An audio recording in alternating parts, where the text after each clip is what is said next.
వడ్డీ వ్యాపారులు లోన్ యాప్లకు కేంద్రం బిగ్ షాక్ ఇవ్వనుంది.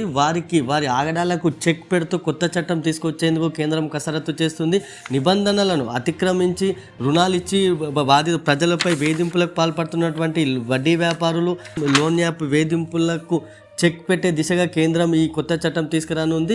ఈ విధంగా నిబంధనలు అతిక్రమించే వారికి 10 ఏళ్ల వరకు జైలు శిక్షతో పాటు కోటి జరిమానా విధించేందుకు కూడా కేంద్రం కసరత్తు చేస్తుంది. దీనికి సంబంధించి 2021లోనే RBI working group on digital lending రిపోర్ట్ను సమర్పించింది. అయితే దీని ప్రకారం దీని ఆధారంగా చేసుకొని కేంద్రం కొత్తగా ముసాయిదా బిల్లును కూడా దీనికి సిద్ధం చేసింది. ఇక రిజర్వ్ బ్యాంక్ లేదా ఇతర నియంత్రణ సంస్థల అనుమతి లేకుండా లోన్ ఇచ్చే వ్యక్తులు అదేవిధంగా సంస్థలపై కూడా నిషేధం విధించడంతో పాటు పెద్ద ఎత్తున కోటి వరకు కూడా జరిమానా విధించేలా కేంద్రం ఈ చట్టంలో ప్రతిపాదనలు రూపొందిస్తుంది. ఇక తొలుత చట్ట అంటే నేరానికి సంబంధించి నేరం ఆధారంగా వాళ్ళు పాల్పడే నేరం ఆధారంగా ఈ జరిమానా కానీ శిక్షను కానీ విధించనున్నారు.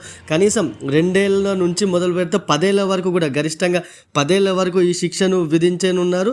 ఇక ఇప్పటికే లోన్ యాప్ వేధింపుల వల్ల ఎంతోమంది యువకులు ఇప్పటికే ఆత్మహత్యలు చేసుకున్న ఘటనలు ఈ మధ్య తరచూ చోటు చేసుకుంటున్నాయి. ఈ నేపథ్యంలోనే ఆ వేధింపులకు చెక్ పెట్టే దిశగా కేంద్రం కొంతకాలంగా కసరత్తు చేస్తుంది. ఇక ఈ కసరత్తు ఇప్పుడు చివరి దశకు వచ్చినట్లుగా తెలుస్తుంది. ఇప్పటికే దీనికి సంబంధించిన ముసాయిదా బిల్లు కూడా సిద్ధమైంది. ఇక ఈ ముసాయిదా బిల్లులో ఆ నిబంధనలు అతిక్రమించి రుణాలు ఇచ్చేటువంటి వ్యాపారులు వడ్డీ వ్యాపారులు లోన్ యాప్స్కి వీరికి మాత్రం 10 ఏళ్ల వరకు జైలు శిక్షతో పాటు కోటి రూపాయల వరకు జరిమానా విధించేందుకు కూడా కేంద్రం కసరత్తు చేస్తుంది. దీనికి సంబంధించి మరోవైపు త్వరలోనే ఈ బిల్లును పార్లమెంట్లో ప్రవేశపెట్టే అవకాశాలు కూడా ఉన్నాయి. అదేవిధంగా ఇక 2022-2023 మధ్యకాలంలో దాదాపు 2000కు పైగా మోసపూరిత లోన్ యాప్స్ని ఇప్పుడు గూగుల్ ప్లే స్టోర్ నుంచి కేంద్రం ఇప్పటికే తొలగించింది.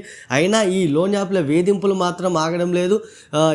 ఇప్పటికే ఎంతోమంది లోన్ యాప్ వేధింపుల వల్ల యువకులు ఆత్మహత్యకు పాల్పడిన ఘటనలు. ఇక ఈ పరిణామాల నేపథ్యంలోనే కేంద్రం కొత్త చట్టం తీసుకురానుంది. ఈ చట్టంతో అటు వడ్డీ వ్యాపారులు లోన్ యాప్ల వేధింపులకు అడ్డుకట్ట పడే అవకాశం ఉంది.